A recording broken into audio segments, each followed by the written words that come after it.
തെറ്റായ വാർത്തകളുടെ പ്രചരണം നിർമ്മിത ബുദ്ധിയുടെ വളർച്ചയോടെ, AI സംവിധാനത്തോടെ, ആർട്ടിഫിഷ്യൽ ഇന്റലിജൻസിന്റെ പിന്തുണയോടെ തെരഞ്ഞെടുപ്പ് കാലത്ത് പ്രചരിപ്പിക്കുന്ന തെറ്റായ വിവരങ്ങളും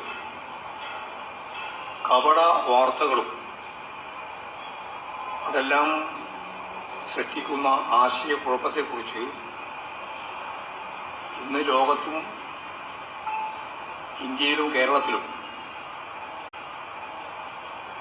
ആശയങ്ങളുണ്ട് എന്ന കാര്യം CPM തന്നെ കഴിഞ്ഞ കേന്ദ്ര കമ്മിറ്റി പ്രമേയത്തിൽ ചൂണ്ടിക്കാണിക്കുകയുണ്ടായി. ഇത്തരം കള്ളപ്രചരണങ്ങളെ തുറന്നുകാട്ടുക എന്നത്